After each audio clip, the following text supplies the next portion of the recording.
is one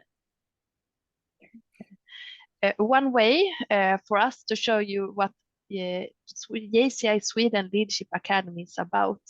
It's a new academy that is arranged by JCI Sweden. And this year we have Michelle as our head trainer. And we like to welcome you so much to our team, and so glad you can be able to do this webinar for us. So please, we will also want to let you know that we are recording this because we have some people that aren't available to be here right now, but still wanted to get to know more about this part of the program. So thank you, Michelle, take it away. Awesome. Thank you so much, Rebecca. And I am very much looking forward to joining you in Sweden soon, April 19th through 21st. And one of the things that we are going to be utilizing at the Swedish Leadership Academy is the Behavioral Elements program. So Behavioral Elements is a program that helps us understand sort of why we do the things that we do and why others do the things that they do. It is a program about behaviors and being able to understand why and where these behaviors come from. So first of all, kind of going in the context and the methodology behind is that we believe that behavior is the root of all success and failure. And in order to improve our performance and get success, we need to improve what we call behavioral intelligence. So you may have heard of emotional intelligence. This is kind of the long lost cousin related to behaviors. And when we talk about behaviors, a big word in both nonprofit organizations, JCI, but then also in professional organizations is this idea of culture. And there are a lot of definitions of what culture is, but we believe that it's the sum of all behaviors across an organization.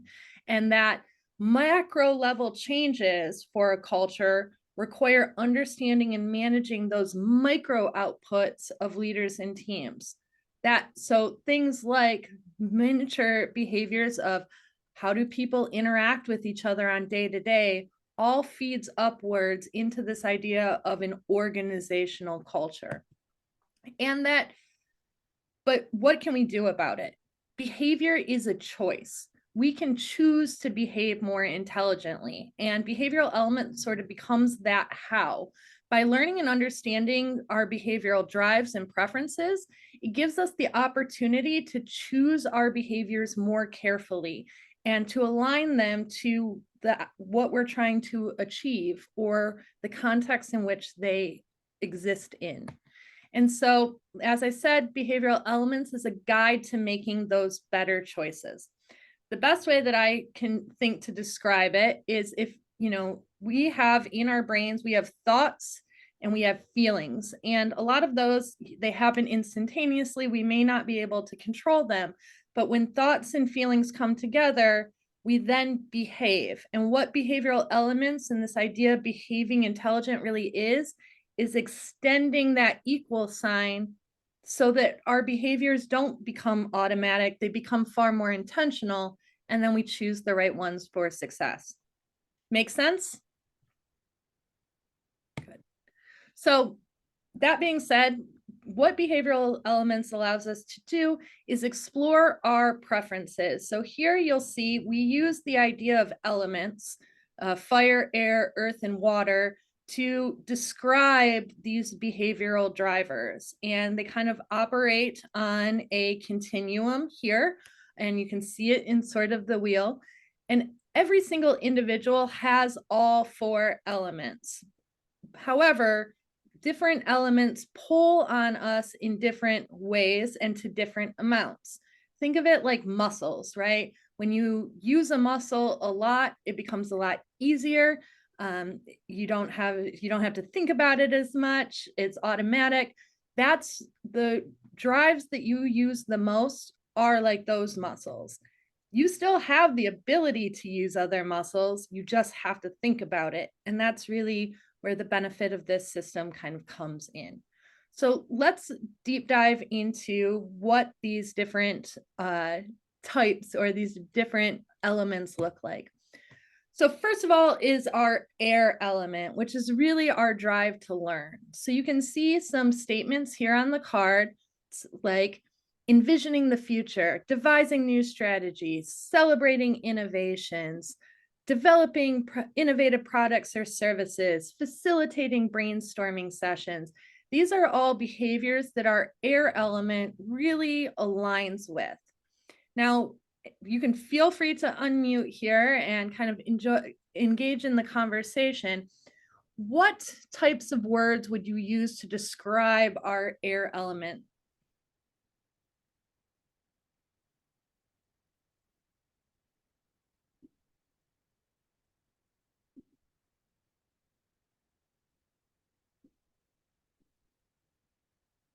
For me, I think it's about sharing ideas and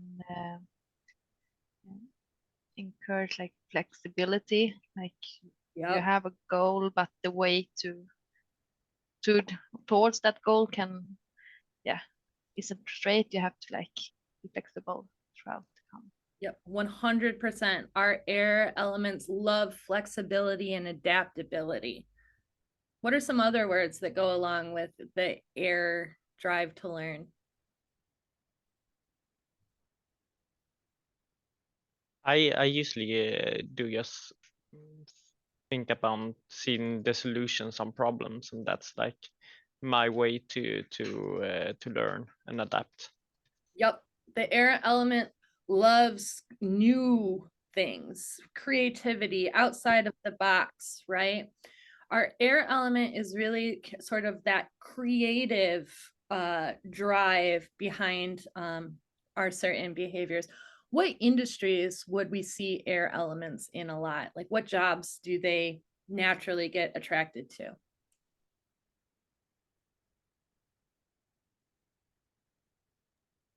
Maybe like project management. Yeah, creativity, like creative jobs. Yes, creative. We see them a lot in marketing or artistic endeavors, graphic design. You know, in the sort of project area, we see them in product design and product innovation. They're going to be the group that comes up with the new best thing for an industry. When we have air in a leadership position, what type of leader are they?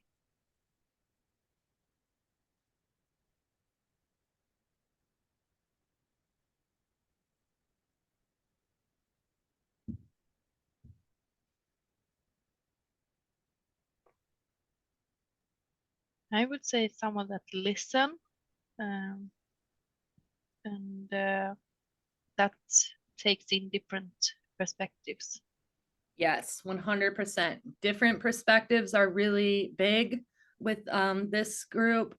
It's a very collaborative, everybody kind of speaking and throwing ideas.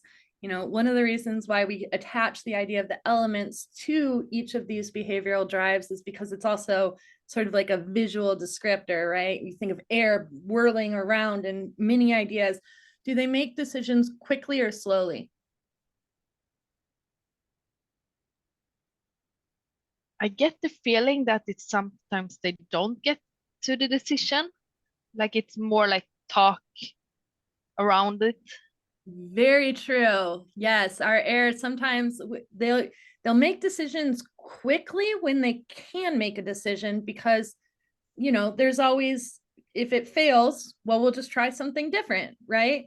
But they can suffer really a lot from decision fatigue, or there are so many options that they can't narrow down to one, and then they may not make a decision.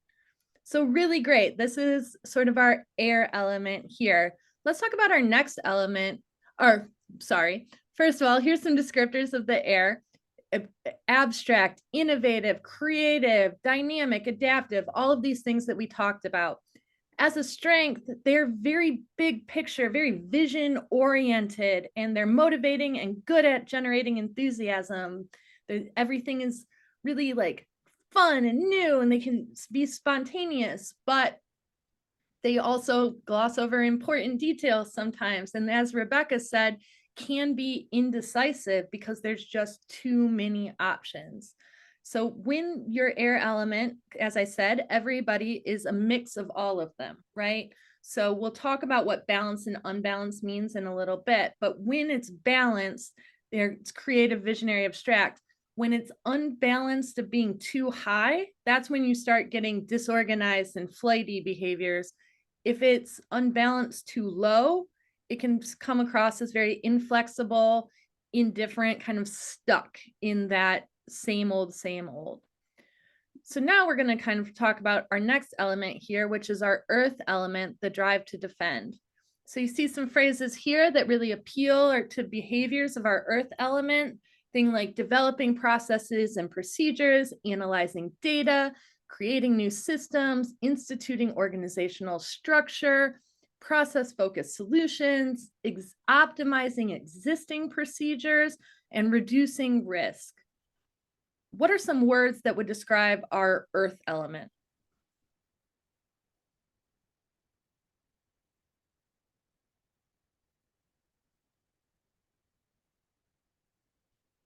I get the feeling about like analyzing data that you want to like have some ground to stand on. Exactly. Very, there are rules. This is the element that creates those sort of expectations across. Think of creating the policy manuals or bylaws. They love bylaws, stuff like that. What industries do we see a lot of earth elements in? I would like to say like projects and things there where you actually help different not experts, where you need to line up what rules need to be followed. So it's like planners or managers of different ways. This one you'll see a lot of project management, right? There's a checklist, there is a calendar. This has to be done by this date, which this and this and this. Yeah. Planning, very much so. What other industries?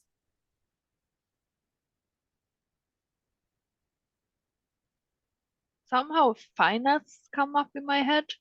Yes, Also something lots of that's finance. Yeah. Accounting, CPAs, like yes, accounting and finance is a very big one for our earth element.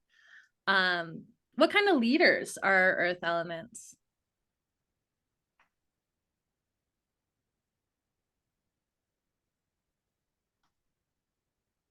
I would like to say that it's actually people that acts faster than less ones, since they need to act when they see that something is wrong. But I don't know. Yeah, so this one's actually funny. Earth is kind of the split element. If there is a rule already existing or a policy, they will make decisions the fastest out of an element because there's no gray area. There are rules. And if you violate the rule, then here are the prescribed consequences. End of story. If there's not a rule, they will be very slow because they will want to analyze all of the data and then create a rule that's fair. And that process takes time. So it's kind of split on that one. But yeah, and as a leader, they do like policies and bylaws and make sure that it's rule focused there. Yeah, any other kind of thoughts about our earth elements? Because we kind of covered how they make decisions and stuff like that.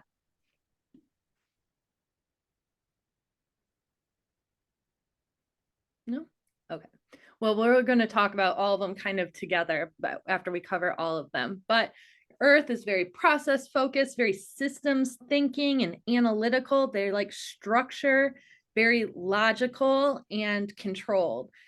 Their strengths are that they keep projects and tasks on track, just like Daniel said, project planners. And they like making decisions based on facts. That's where that analyzing comes in. They have a strong orientation towards being objective and accurate. But their weakness on the other side is that because they look at things as very objective and accurate. They don't necessarily take into account feelings, and they can be seen as overly critical. Their tendency towards thoroughness can limit quick decisions if there's not already a rule there. And they may be viewed as impersonal or uncreative because they like to do what's always been done in the past and what's worked. So you can see over here, balanced, all of those, consistency, analytical, timely, efficient. If it's too high, very rigid and inflexible, can come off as really impatient. But if it's too low, comes across as very chaotic and careless, rule adverse and unpredictable. So that's our earth element.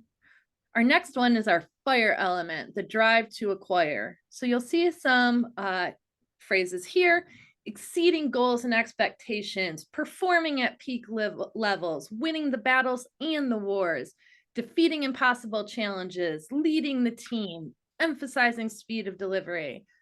What are some words that we might use to describe our fire elements?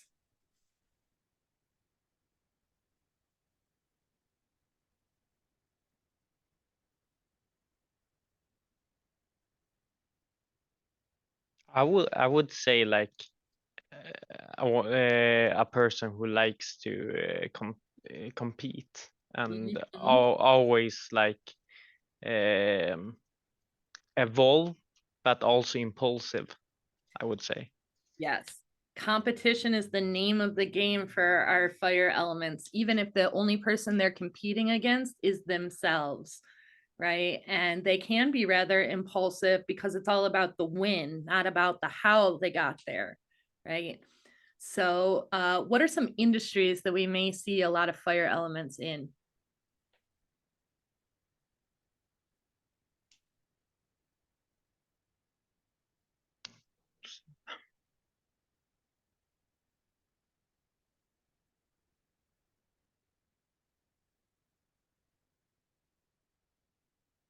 I would say like stores and things like that, because they Sales. often see like competitions.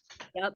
Sales is a huge one for fire elements because if you have sales goals, you can track them and then you win, or you can exceed those goals. Anything with like a measurement system like that in terms of progress really appeals to our fire elements. What are some other industries we might see them in?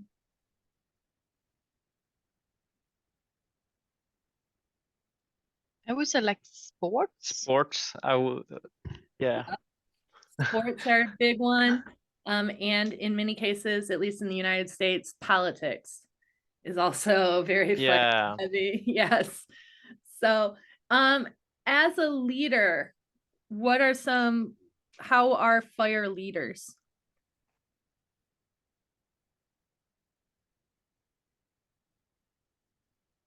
Maybe like dominant, or like Yeah. more like telling people what to do. Yes, very dominant. We actually see, and it's, one thing I'll say here is that I do focus on how we see each of these elements as a leader, because all elements can be effective leaders. However, fire we see as a lot higher incidence of fire leaders. Why might that be true? Because they're impulsive. They're impulsive. don't- Be the first one to jump to the front of the room, right? Yeah, they don't think before they act. Right. Your fired element will probably be the first one to volunteer for a leadership role or to lead a project or something like that. And they can be very impulsive, and dominating in group settings. How do they make decisions? I think we kind of covered this, but very quickly, very, very quickly. Not necessarily always thinking through the consequences, right? And so our fire elements here, some words, number one word is competitive. They're very direct and driven. They can sometimes be dominating and impulsive. They're very focused, determined, and self-reliant. Their strength, they like to compete. They produce quick results, and good ways, they're very energetic and gets people moving. Like we like to be behind someone who's super driven and excited, and they take charge no matter the challenges. However, on the flip side, that can be overbearing, and their competitive spirit can be demotivating when everything is about winning. It kind of gets old quick if you're not a fire element, and can cause your followers to burn out. So over here, you see all the balance, those, good things. They're resilient, decisive, self-reliant, ambitious. But if it's too high, they're aggressive and impulsive and dominating. And if it's too low, very aloof and can be indecisive and passive, almost complacent. And then we reach our last element here, which is our water element, the drive to bond. So here are some behaviors that appeal to water elements. Being empathetic to people's concerns, counseling teammates and coworkers, creating a comfortable environment, resolving team conflicts, emphasizing inclusion, and seeing the value of teamwork. What are some descriptive words for our water elements? Teamwork, I would say. A boss that likes work on the same way as their personal, so they like don't sit over them. Yep, very collaborative, and kind of like Daniel, what you're saying, like almost like a flat organization where there's not like a hierarchy and a very much I am the boss, right? How do they make decisions then?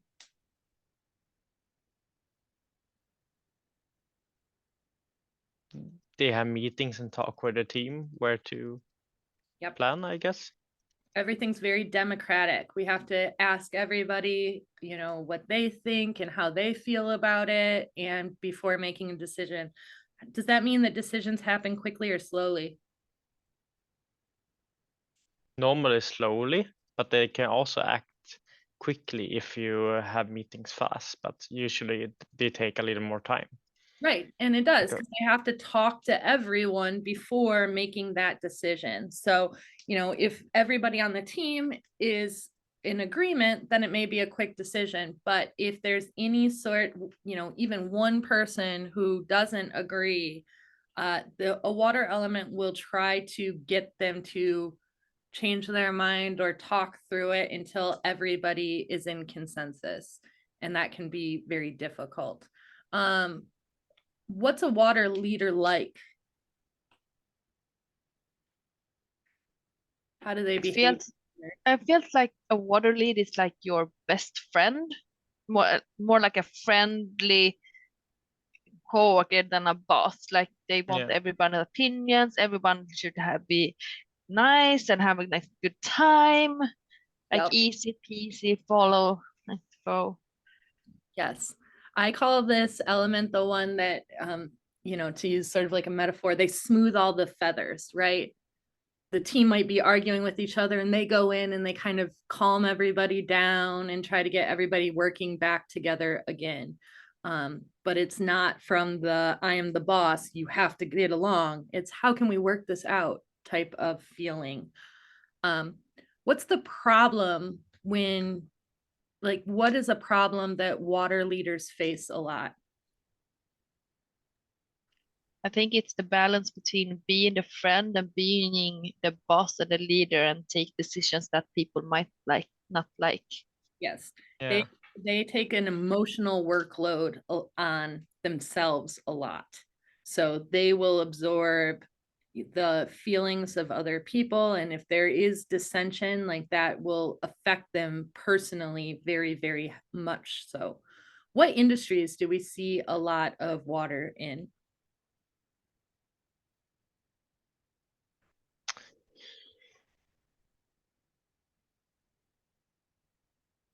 I can just talk for myself, but in the consult.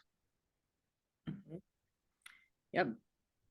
Consultations, counselors, anything like that. We see it a lot in like social workers, is what we have here, or nurses, healthcare, a lot. We have a lot of water elements there. So kind of going into like the keywords here, like we said, cooperative, collaborative, very people oriented. These are our people. They're perceived as being very friendly and warm, and considerate and sensitive. There can also be conflict avoidant, right? And so their strengths are that they provide reassurance to a team. They can build a loyal following because of demonstrating support and being very empathetic. They really create that team harmony that's necessary in an organization. But weaknesses is that a desire to keep things comfortable and not upset anybody can make them very resistant to change. And that idea of being supportive to your team may become overly permissive. So kind of like Rebecca was saying, they're not really your boss, they're your friend. And so they may let certain things go that probably need to be addressed. And they can be too willing to accommodate others and kind of take that onto themselves. So being balanced, it's cooperative, empathetic, friendly, fluid, people-focused, supportive. If it's unbalanced too high, they can be hypersensitive and avoidant, very permissive of other people's behavior. And if it's too low, you can see them as being selfish or stubborn, unfriendly, creating low trust. So that is kind of the idea of the 4 elements. But where did these come from, right? Like why do we talk about the 4 elements here? And so the kind of science behind these is really this idea of the 4 drive framework. So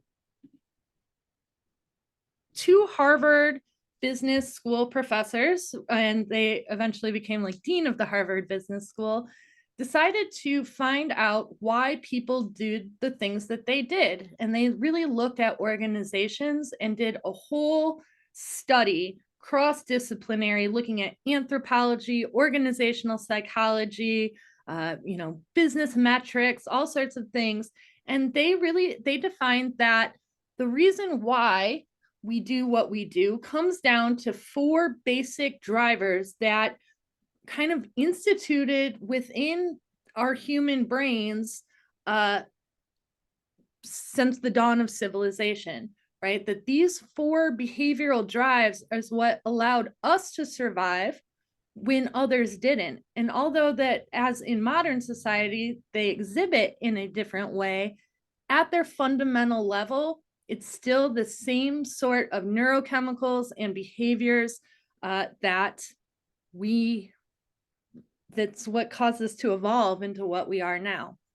So the first one is this idea of the need to hunt and gather, right? And that created our drive to acquire. Hunters who were very good at hunting and gathering supplies for the survival of their tribes were given special status, right? You got to eat first. You had your choice of mate, stuff like that. And so that drive to acquire was developed, that you were rewarded for the more acquisition that you found. Similarly, we needed to survive out on the plains. There was a lot of environmental factors, and a solo individual's chances of survival were much lower than if we moved in tribes or in packs. So this idea of pack strength created our drive to bond with one another. We are tribal animals.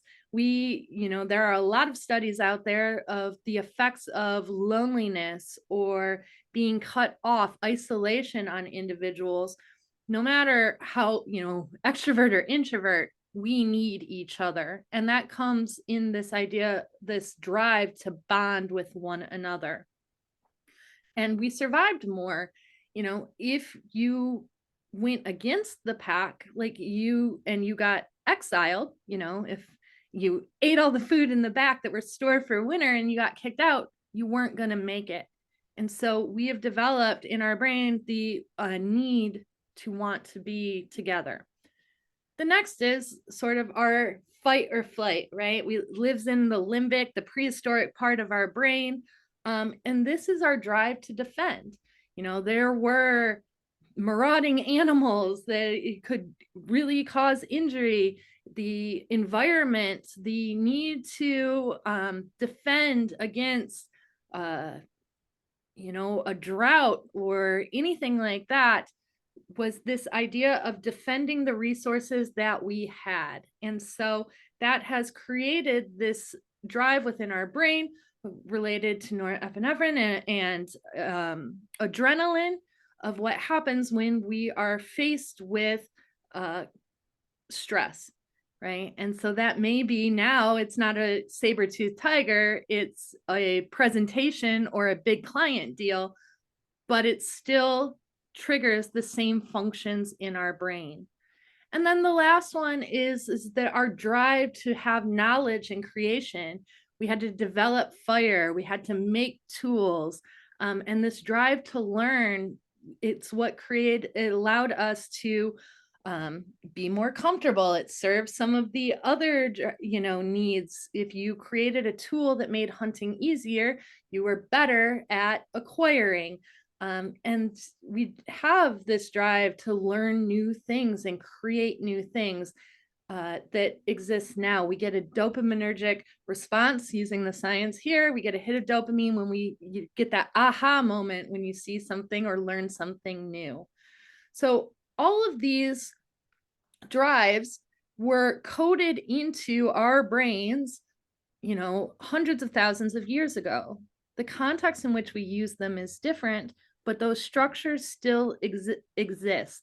The brains of our early ancestors are not that much different than our brains today. And so our behaviors exhibit in different ways because the context is different, but at their heart of hearts comes down to these 4 drives.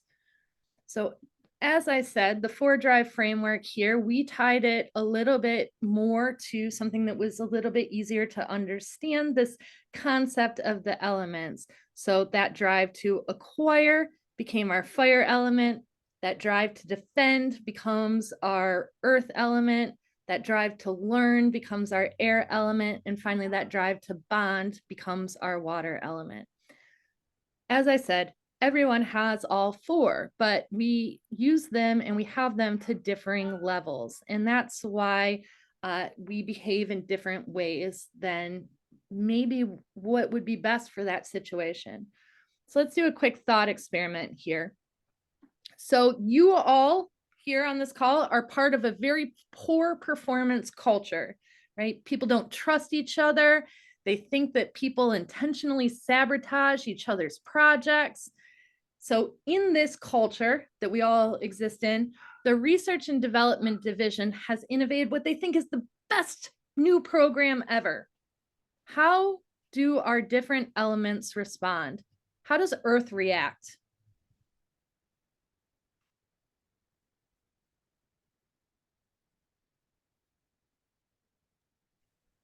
I feel like Earth would like to learn more and get some more information before they hop on.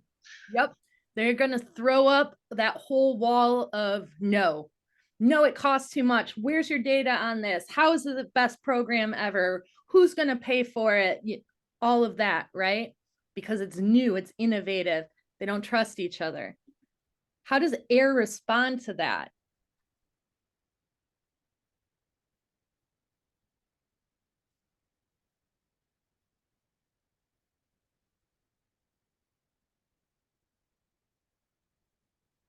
Perhaps the air see the possibilities around it. Yep. And it's low trust, right? So they're like, we'll figure it out later, right? It'll work. Like, just trust us. What's fire doing in this whole situation?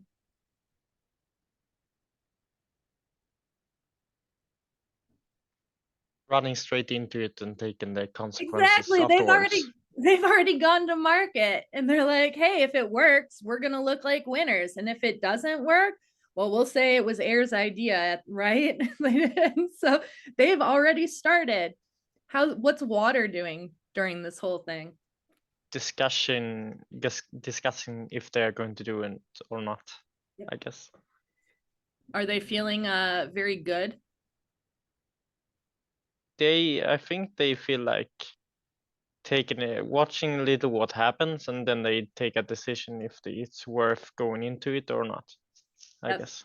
And they're working, trying to, calm everyone down in the meantime as well, right?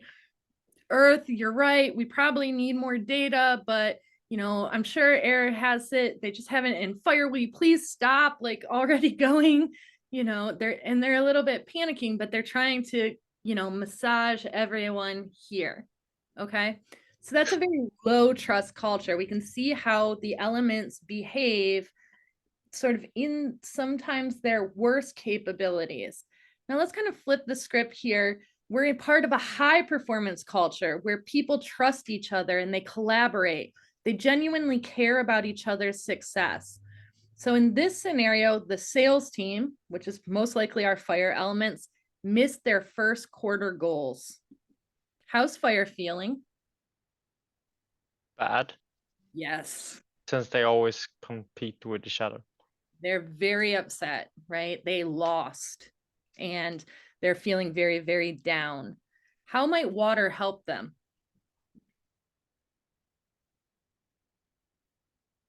Collaborating with them, taking them under their wings, I guess. Yeah, it's okay. There's always next quarter. Sure, you missed your goal, but look at all the good things that you did do. You've done well in the past. Like they are kind of massaging their feelings here. What does Earth do to help? How do they react? Reading so everything have gone the right way, I guess. Yeah, they look at the data, right? Why didn't they meet their goals? What part of the system broke down? Was it they weren't shipping them out fast enough? Was it they weren't calling enough people? Like, what about that process didn't work? Why wasn't the goal made? How does air get involved? Maybe come up with some new ideas, like how we find new ways to set. Exactly. They come up with a new sales strategy or the greatest marketing strategy that's going to help them get their goals accomplished. Right. So the reason why we kind of talk about these thought experiments is to showcase that the way everybody brings something different to the table, and these within our elements, that yes, there is a little bit of the conflict, but when the elements are working together and are operating in those positive behaviors, they can really come together as a team and accomplish great things, because you need a little bit of all of that. So sorry, sneezing. What are the applications of this program, right? We talked about it kind of theoretically. And I'm sure that as we talked about each of the elements, you may have recognized pieces of yourself, but also pieces of those that you work with frequently, or maybe even family members, right? Because behaviors are external. They're something that we express so you can see them. Right? That's the beauty of the behavioral elements program is while it teaches you about yourself and maybe why you do some of the behaviors or lean into certain behaviors more than others, it also allows you to kind of get a feel for the behaviors and what drives the people around you, so that you can create those scenarios where people are working better together as opposed to in conflict with one another. So these drives influence key elements of organizational success for things like teamwork and understanding how decisions are made, the way in which we communicate with each other, resilience in the face of when things go wrong, and that confidence of what you and those people within your team bring to the table and how they can support the organization overall. We also, in kind of together, understanding the underlying drives of your team's behavior can help you foster safety, like psychological safety, and build connection with one another. You can also use it to leverage their strengths, which then increases engagement and productivity. Everybody wants to feel like what they're doing is important, and understanding our behavioral drives can help you make sure that the right people have the right tasks and are in the right seats within an organization, which really is motivating. We can also, by knowing how the team communicates through the different elements, can be really helpful to resolve miscommunication and conflict. You know, so much of what goes into work is the other people. And so being able to limit miscommunication and conflict actually saves organizations a lot of time and a lot of money. And then finally, getting the organization's behavioral pulse can help you build that belonging and purpose and create that culture that you want to see. So it's a really interesting program. It's something that's really usable. And there, I kind of alluded to it earlier, but there is, I'm gonna kind of flip through this stuff here. We talked about how the different elements work in different contexts, but we can also do a deep dive. As part of your participation in the Swedish Leadership Academy, you'll be able to take the behavioral elements assessment for free. That assessment measures scientifically the amount of drives that pull on you. So you would get a score like this that says, you know, your fire element is at a 0.64, your air is 0.51, and all of this, so that you can really see how you, based on the way you answer the assessment, what elements pull on you. And we do a little bit of an analysis on that of what it means. By doing that, you can also get a team average, right? We can take individual scores and put them together and see how your team interacts like this. And this is a team average score. So it's a really cool program. I hope that this, you know, short covering kind of gives you some insight. You were able to understand sort of maybe where you come from and some of the other people, but that we will do far more work with this during the academy, do the full assessment, and learn even more about why we do the things that we do. And with that, I'll open it up to any questions that you may have.